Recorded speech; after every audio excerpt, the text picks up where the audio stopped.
Bonjour à tous, je suis très content d'être là, c'est un honneur. Bravo pour votre présentation. Merci beaucoup à Sophie Perrier qui m'a demandé de venir intervenir. Je dis, est-ce que tu es vraiment sûr que je veux venir intervenir? Parce que voilà, je fais un peu d'ancrage, un peu de segmentaire. J'ai travaillé pendant 4 ans dans le service de maxillofacial de la Pitié-Salpêtrière. Je suis chirurgien oral.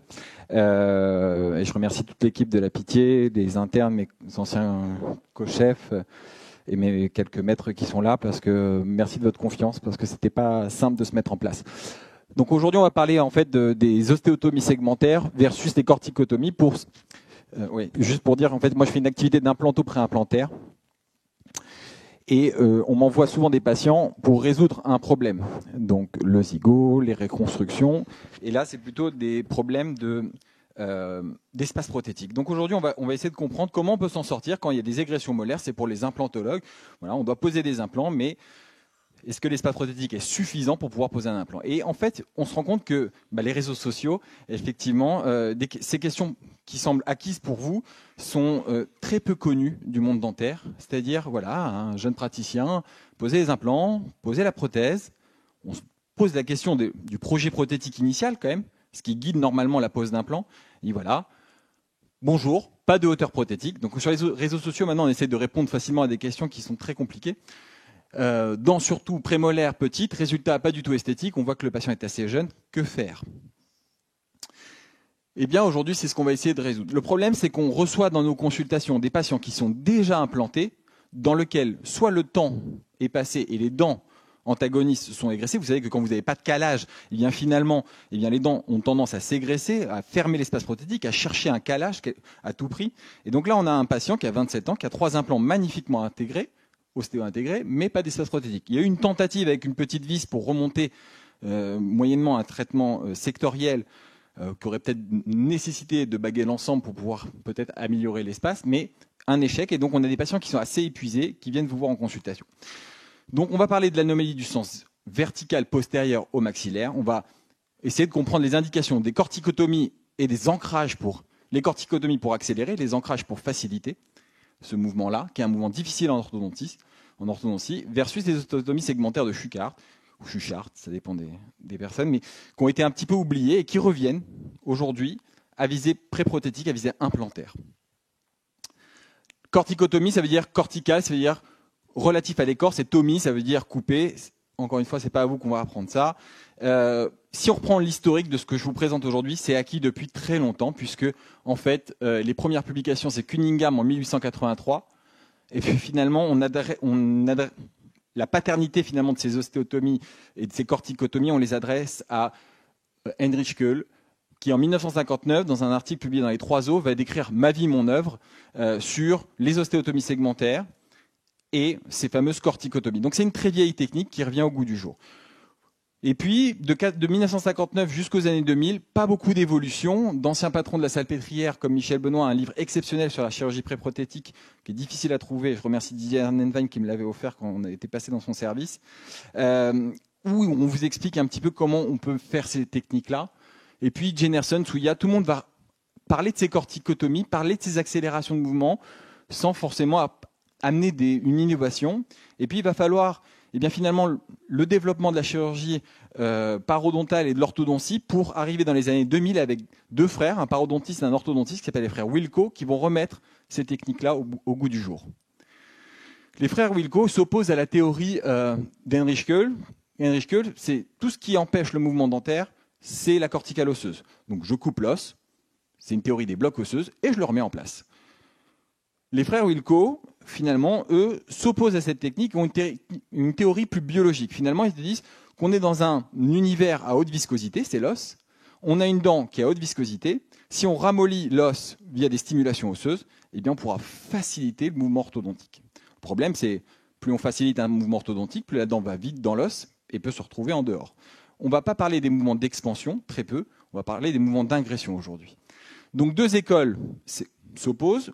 La vieille école des théories des blocs osseux et la théorie des frères Wilco, qui est une théorie plus biologique, qui est basée sur un mécanisme, qui est le mécanisme de phénomène d'activation régionale, ce fameux PAR. Les frères Wilco vont se baser sur la théorie de Frost. Frost est un orthopédiste qui, dans les années 80, remarque que lorsqu'on fait une stimulation osseuse, eh bien, il y a une déminéralisation osseuse de part et d'autre du traumatisme qui entraînera une déminéralisation, un turnover cellulaire. Et après 12 semaines, eh bien, il y a une reminéralisation osseuse complète. Ils ont essayé de l'appliquer à partir d'autres publications sur, notamment Yaf et Sebaoun également en France, vont appliquer ce principe-là à l'os alvéolaire et vont se rendre compte qu'effectivement, ce phénomène d'activation régionale, eh bien, il existe également pour l'os alvéolaire. Et que lorsqu'on mobilise une dent sur laquelle on a fait une corticotomie, donc une activation osseuse, uniquement de la corticale, donc lorsqu'on a fait un phénomène d'activation régionale, eh bien la dent bouge plus vite parce qu'il y a une diminution de l'épaisseur de la corticale, de la viscosité, que le turnover cellulaire s'accélère et que finalement ça entraîne une diminution de la hyalinisation du ligament alvéolo-dentaire. Pour ceux qui ne sont pas habitués à ça, c'est quand il y a une hyalinisation du ligament alvéolo-dentaire, c'est lui qui est responsable des récessions radiculaires, des rhizalises des apex, en fait, lors des mouvements orthodontiques trop agressifs. Donc finalement, si on fait ça, on peut aller plus vite en orthodontie et de façon sécuritaire.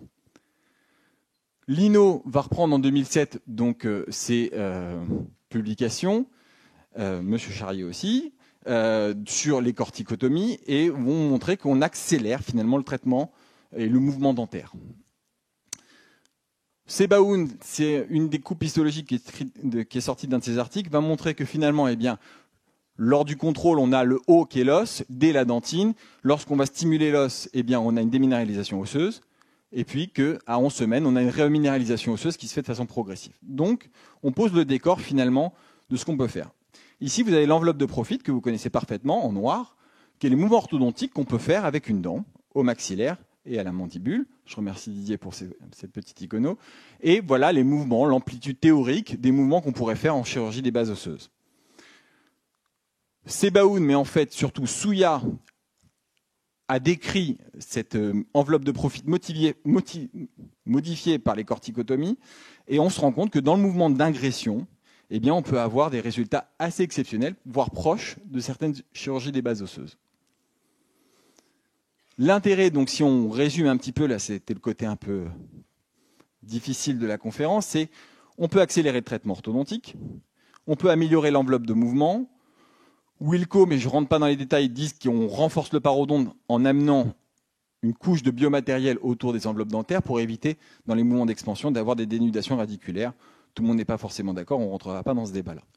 Le bilan préthérapeutique nécessite le bilan classique, finalement, d'une prise en charge orthochir, panoramique, téléradiographie de profil, modèle d'étude, cliché rétroalvéolaire, parce que si on va couper l'os entre les racines, eh bien, il faut vérifier que les racines ne soient pas trop proches. Et bien sûr, le cone beam aujourd'hui qui rentre dans une activité complémentaire. Les médicaments qu'on prescrira, c'est surtout pas d'anti-inflammatoire, parce que ce qu'on cherche à avoir dans une corticotomie, c'est un mécanisme inflammatoire. Donc de dire à un patient que c'est une chirurgie douce, ça peut l'être, mais en tout cas des suites, ils seront très gonflés parce qu'on leur donne pas d'anti-inflammatoire pour justement profiter de ce mécanisme inflammatoire, de ce phénomène d'activation régionale. Les complications, ça c'est assez étonnant dans la littérature, peu d'auteurs en parlent. Une chirurgie qui n'a pas de complications, c'est en général soit une chirurgie qui n'est jamais faite, soit que les auteurs n'ont pas voulu en parler. Donc, ce qu'on remarque, c'est de l'œdème, mais on peut avoir des sections des racines, et bien sûr, tous les éléments nobles à côté, donc le nerf, ce genre de choses. Donc, finalement, il faut être très prudent, il faut avoir un bon bilan. Les rétroalvéolaires sont encore applicables, le cone beam fondamental, lorsqu'on va vouloir faire ce type de chirurgie. Je me suis intéressé à la revue de la littérature et je vous ai fait un petit résumé en fait sur ce qu'on peut retrouver sur les corticotomies, notamment dans le mouvement d'ingression molaire. Voilà, on avait retrouvé 492 articles, ça date quand même il y a à peu près 1 an et demi, 2 ans, cette revue de la littérature. Il y avait 375 patients qui avaient été traités. La plupart des revues de la littérature, c'est souvent des grades de recommandation de type C, un peu le cas souvent en chirurgie, et là, 14% de grade B. Si on fait le bilan, eh bien, finalement, on avait les principales indications des corticotomies, c'était dans les mouvements d'expansion, dans les disharmonies dento-alvéolaires, dento-maxillaires, les ingressions molaires, les mésialisations de blocs molaires, et puis dans les béances antérieures et les biproalvéolies. On va se concentrer, nous, sur ce qui nous intéresse, c'est les ingressions molaires et les béances antérieures. L'objectif pour nous en implantologie, c'est de rétablir une harmonie occlusale, une fonction, un esthétique optimale avec une anatomie de dent qui ressemble le plus proche d'une dent naturelle. Pour qui? Pour tous les patients qui ont perdu des dents et qui ont un petit peu traîné à la réhabilitation prothétique ou implantaire. Les ancrages vont être fondamentaux parce que finalement, stimuler l'os pour le ramollir, c'est bien, mais il faut bien faire monter cet os. Et donc, on va utiliser des mini-vis et une plaque d'ancrage. Pour qui? Finalement, ça va être pour des patients adultes. On ne pose pas d'implant chez les enfants. Donc, ça va être pour des patients adultes qui veulent une réhabilitation rapide, discrète, donc avec un traitement qui n'est pas forcément multibague, mais sectoriel.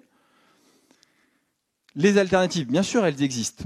Ça va être la méloplastie, la coronoplastie.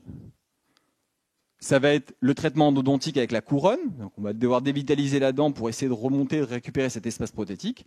Et puis en cas extrême, ou si les patients ne souhaitent pas un traitement orthochir, eh bien ça va être une chirurgie qui va régler le problème en une intervention, avec toutes les complications qu'on verra tout à l'heure. Le matériel, eh bien, on va utiliser des plaques d'ancrage. Celles-ci sont assez intéressantes parce qu'elles sont faciles à modeler. J'associe très souvent 2 mini-vis palatines et une plaque d'ancrage vestibulaire. Pourquoi? Parce que finalement, on le verra tout à l'heure, les plaques d'ancrage peuvent tolérer 500 grammes de force, une mini-vis entre 150 et 200.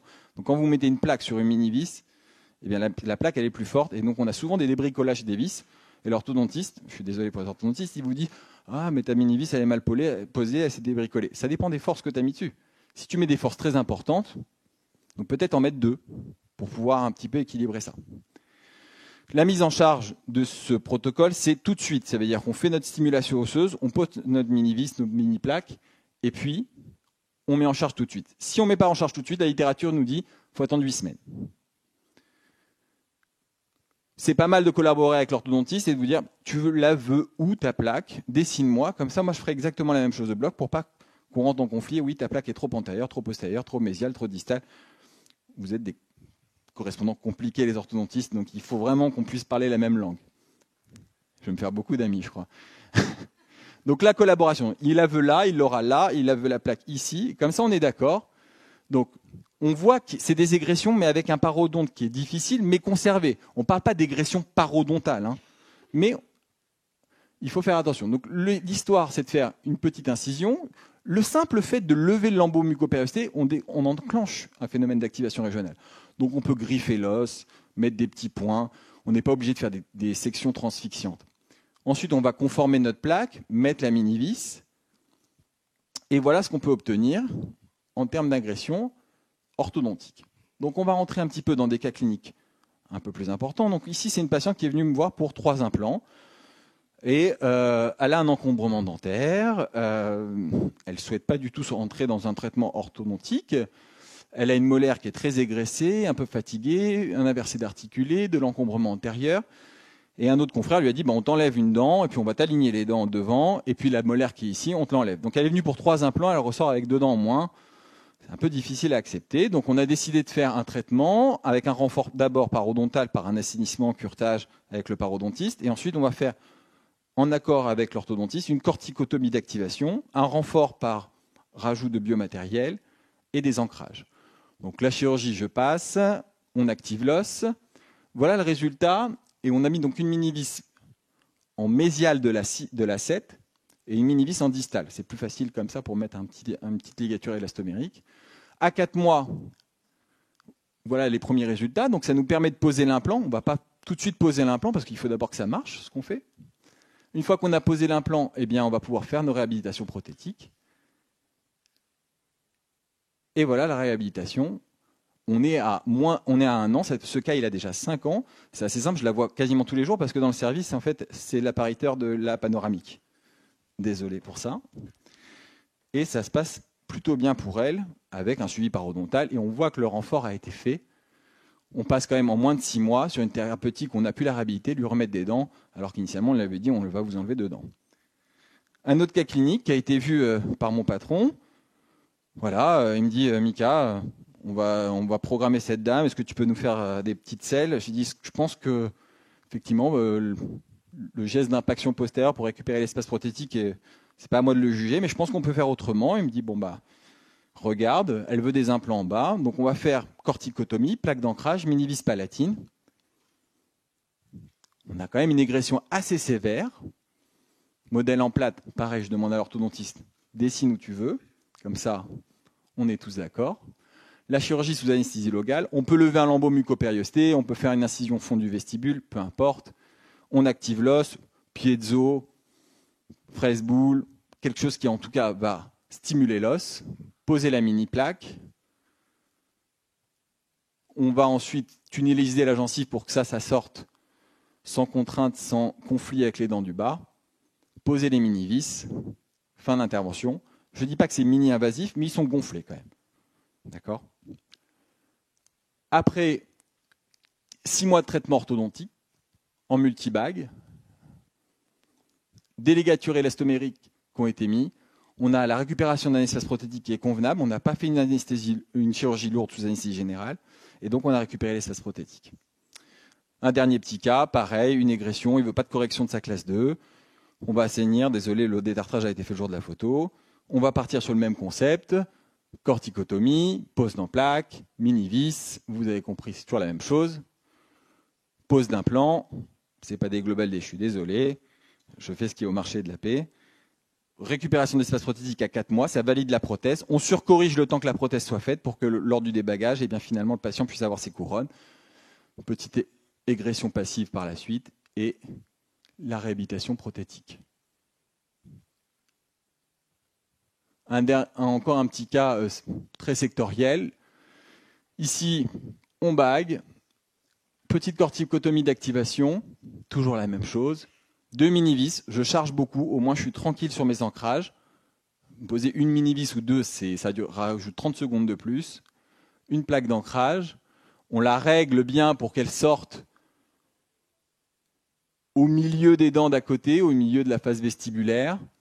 L'activation. Ensuite, on pose des implants, on fait la prothèse.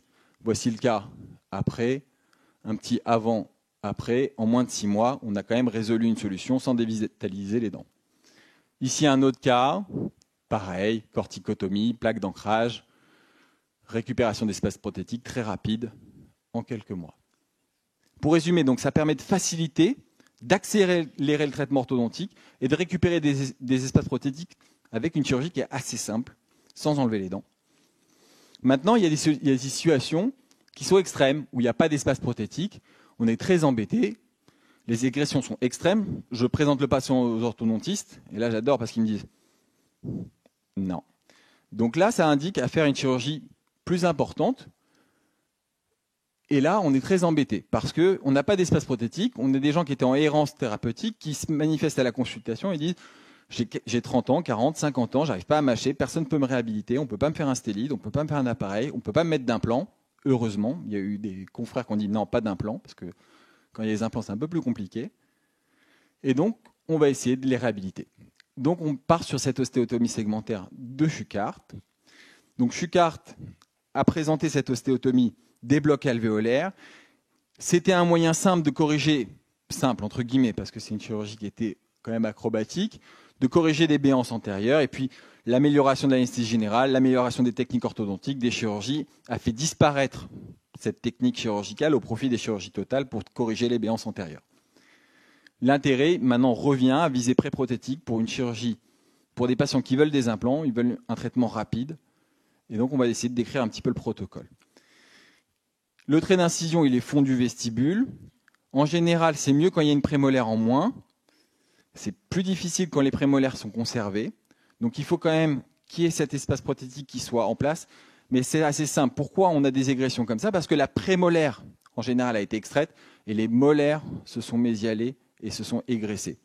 Donc à partir de ce moment-là, on pourra faire cette ostéotomie en cadre.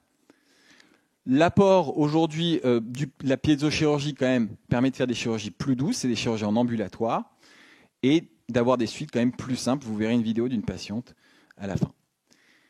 Il va falloir guider le trait de fracture, ça c'est issu du livre de Michel Benoît, pour pouvoir mobiliser ce bloc alvéolaire. Ce n'est pas une chirurgie simple, mais ce n'est pas une chirurgie agressive. Il faut vraiment y aller tout doux parce qu'on déchire la fibromuqueuse palatine, c'est fini.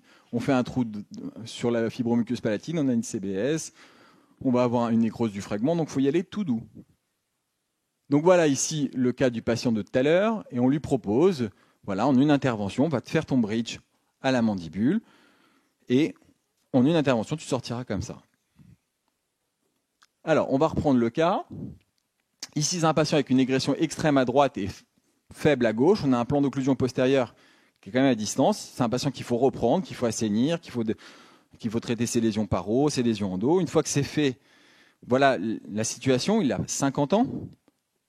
Alors, est-ce que l'indication, c'est d'aller peut-être d'enlever cette dent, d'aller faire un sinus lift, ensuite de meuler le sinus lift? Non, c'est pas logique. Donc là, on est parti plutôt sur ça. Voilà les modèles, et on a un espace prothétique de 10 mm à récupérer. Donc on va simuler sur le modèle en plâtre, pardon si je passe rapidement, on va simuler les objectifs sur le modèle en plâtre, on va fabriquer une prothèse amovible ou une selle de repositionnement, et tant que cette selle ne rentre pas, il va falloir meuler les contours osseux pour pouvoir impacter ce segment alvéolaire. Là ici, on a besoin d'une greffe osseuse qui avait été faite avec ma collègue le docteur Flore Roux-Livonnet pour en plus greffer le sinus pour pouvoir implanter plus tard. Donc la selle de repositionnement, c'est ça. Tant que je ne l'ai pas mise en place, tant que je ne peux pas faire mon blocage, je n'ai pas de dimension verticale rétablie, il faut que je continue à meuler. On va faire des trous en singulaire des dents pour pouvoir passer un fil d'acier. C'est des très vieilles techniques, on n'est pas dans le numérique, mais ça existe encore. On en a quand même maintenant beaucoup parce que finalement, les indications, on les voit que quand on commence à relire ces vieux techniques, et puis quand on fait de l'implanto, on a quand même pas mal de patients qui se pointent avec ça.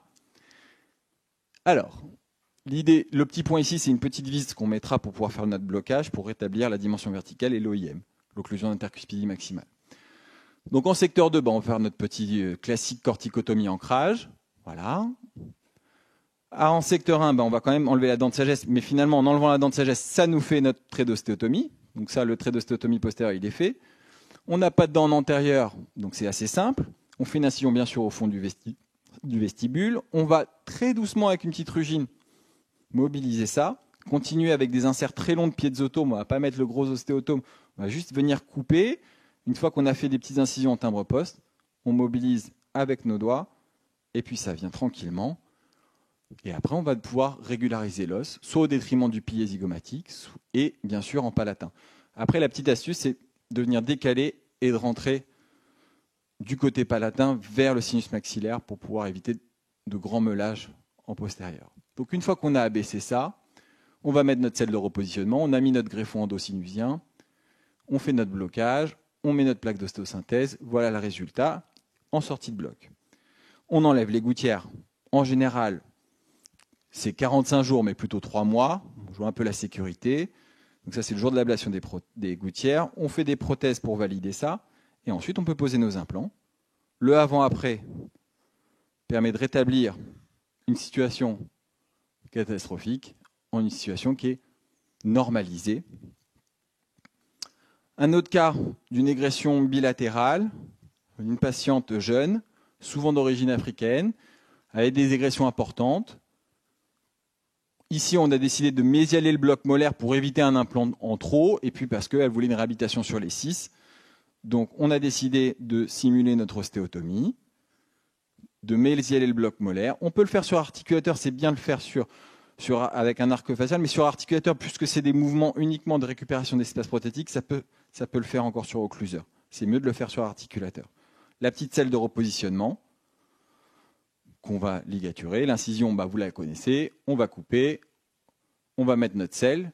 Cette selle palatine, elle permettra également de faire la contention palatine. Et elle va guider à la fois le positionnement et la cicatrisation. Une fois que c'est bon, on met notre plaque.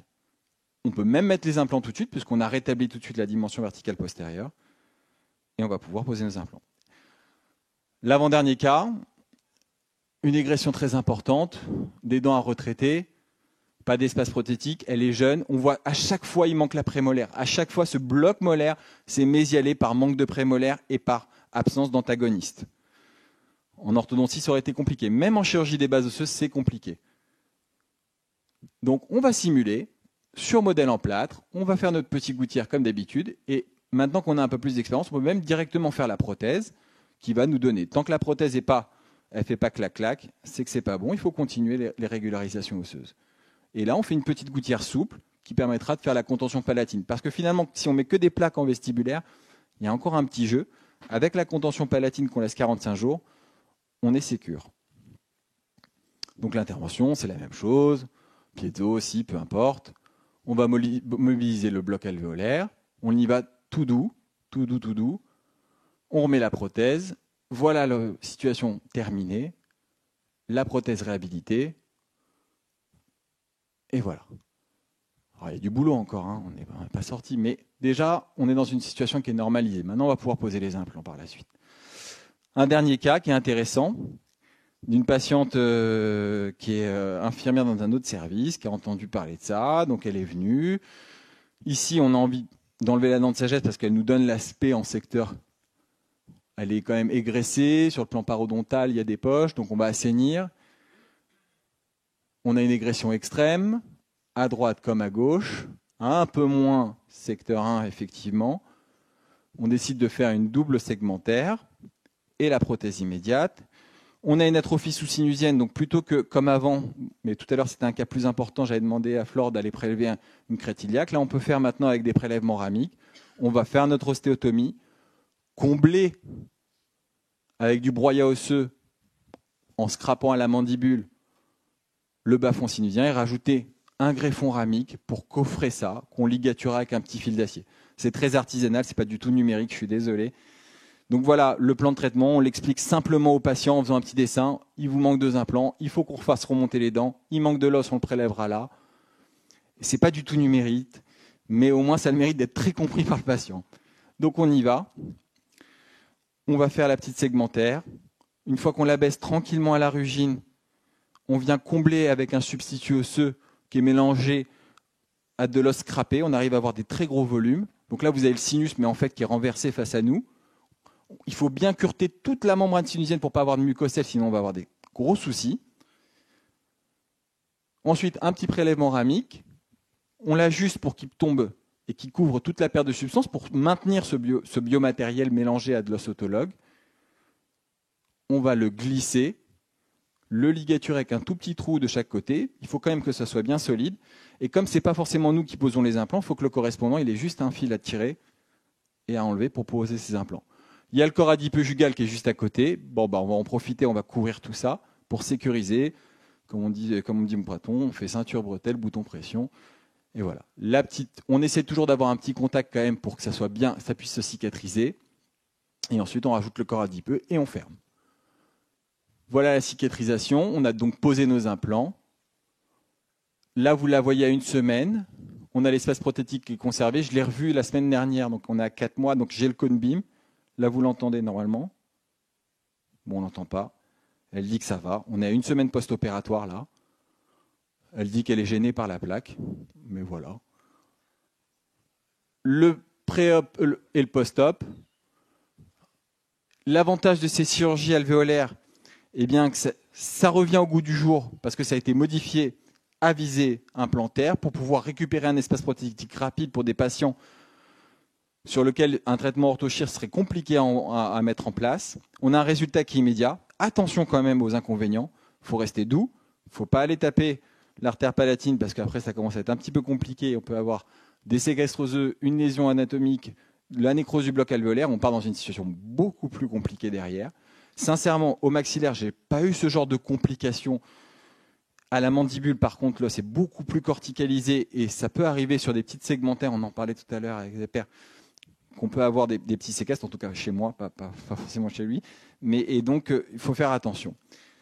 Les points clés, toujours faire un wax-up. Pour regarder un wax-up, c'est une simulation des objectifs. Si ça ne passe pas, faut mieux l'envoyer à l'orthodontiste avant. Diminution du traitement par les corticotomies et ancrage. C'est pris en charge par la sécurité sociale pour les 2 interventions. Et en cas d'échec, on pourra toujours aller sur une chirurgie segmentaire. Le point clé finalement, moins de 6 mm d'égression, on peut aller sur de l'ancrage. Plus de 6 mm, il va falloir commencer à réfléchir à ces types d'ostéotomie. Je vous remercie de votre attention et je vous invite au congrès qu'on a organisé le 19 mars sur les atrophies osseuses extrêmes. à Paris une journée sur le maxillaire et la mandibule, que de l'extrême, avec des gens de renom. Merci beaucoup. Merci.